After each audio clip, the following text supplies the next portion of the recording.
धैर्याने चुकीचं केलंय. नाही, मला अजिबात पटलेलंच नाही. त्या नायकांकडे श्रमदानासाठी जायची काय गरज होती? मुजुमदारांची सगळी इज्जत वेशीवर टांगली गेली आता. उगाच वाटेल ते बोलू नकोस. धैर्याने जे काही केलंय ते अगदी योग्य केलंय आणि विचारपूर्वक केलंय. हा, काय विचार करून करतोय? आधी जाऊन माफी मागून आला त्यांची, आता श्रमदानासाठी गेलाय. म्हणजे त्यांच्यासाठी कामच करतोय की. असं कसं चालेल? शेवटी खऱ्या अर्थाने मुजुमदार नायकांसमोर झुकले म्हणायचे की. झुकले नाहीयेत, याला म्हणतात एक पाऊल मागे घेणं. सिंहाला सुद्धा जेव्हा शिकार करायची असते ना, तेव्हा तो आधी 4 पावलं मागे जातो. हे मोठमोठे राजकारणी पुढारी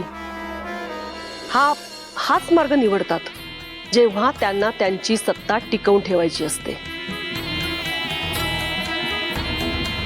त्यामुळे धैर्य जे काही करतोय ते अगदी योग्य करतोय. त्यामुळे कदाचित या प्रकरणाला थोडीशी शांतता मिळेल आणि धैर्याला असं श्रमदान करताना पाहिल्यानंतर त्याच्याबद्दलचा विश्वास सुद्धा निर्माण होईल लोकांमध्ये. अहो पण ते उपाशीपोटी गेलेत आणि उपाशीपोटी काम कसं करत असतील? अगं मग तू इथं कसला विचार करत बसलेस? बरं डबान जा घेऊन तिकडे. हे तर माझ्या लक्षातच नाही आलं. मी जाते, मी पटकन जाते, डबा भरते आणि देऊन येते त्यांना. येडा बाई कुठली. आई, तुझं म्हणणं बरोबर आहे, पण आता धैर्य श्रमदानासाठी गेलाय. मग इथलं इम्पॉर्टंट काम कोण करणार? आपल्या शाळांकडे लक्ष कोण देणार? एवढी ऍडमिशन्स कॅन्सल झाले, त्याची रिकव्हरी कोण करणार? ते होईल, त्याची काळजी तू नको करूस. मी जाऊन येते पाहिजे तर. काल अपमान झालाय, आज परत करून घ्यायचंय काय? काही गरज नाही जायची. धैर्य, धैर्य!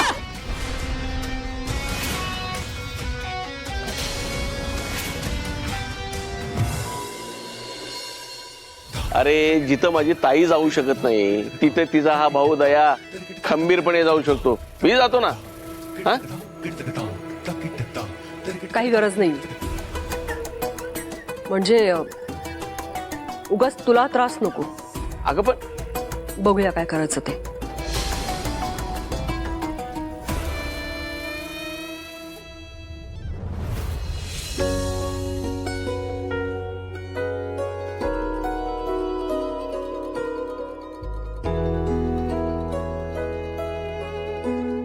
योग्य डिसिजन घेतला भाऊजींनी.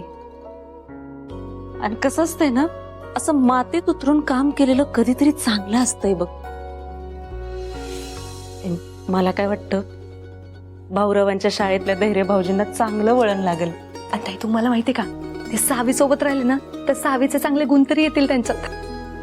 आणि तू म्हणतेस तसं या घरात सावीच यायला पाहिजे, हो ना? म्हणजे कसं भारी होईल.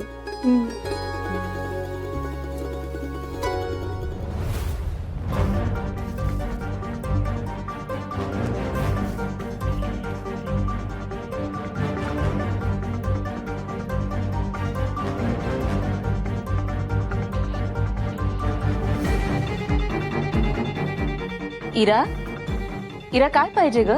काय नको, हे उपाशीपोटी गेलेत ना, तर ह्यांच्यासाठी टिफिन घेऊन जाणार आहे मी. अगं उपाशी पोटी गेलेत म्हणजे काहीतरी सोय केली की त्यांनी तिकडं. आणि अगं एवढंच झालं तर बाहेर हॉटेल सुद्धा आहेत, एवढं खाल्लं पण असेल त्यांनी. हो अगं, आणि बाहेर एवढं ऊन आहे, तू कशाला त्रास करून घेते? वहिनी अहो, घरचं जेवण असताना बाहेरचं कशाला खायचं? आणि मला नाही होत त्रास, ह्यांच्यासाठी करताना मला कसा त्रास होईल? उलट माझं कर्तव्य आहे ते.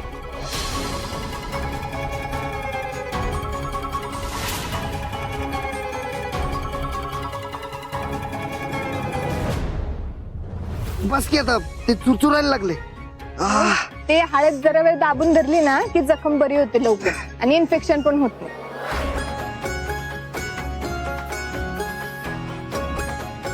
बॉडी नुसतं वाण बनवल्या खरं घाबरते नाजूक बायसारखं. नको आली चुरचुरते चुरचुरते. परशा जा तुझं काम कर बरं. जा जा बघू. जा जा सगळे जा. हसायची गरज नाही. थांबलंय रक्त, जातो कामाला. नाही मी त्याच्यावर कापड बांधते म्हणजे धूळ जाणार नाही त्याच्यात.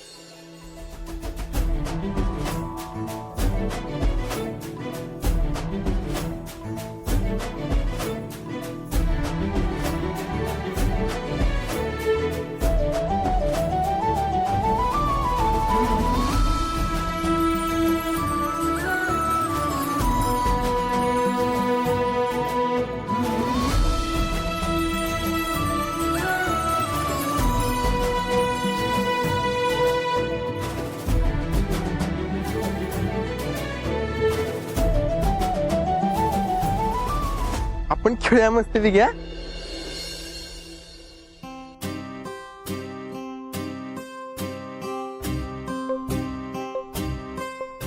अयो धैर्य भाऊजी देवा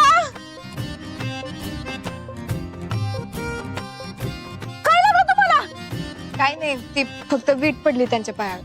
काय वीट अक्की पायावर पडली? अरे देवा लय लागला असेल है ना. बघा की तुम्हाला सवय नसताना तुम्ही सगळी कामं करताय. मी म्हणते तुमच्यासारखी एवढ्या मोठ्या माणसांना काय गरज आहे ही असली कामं करायची.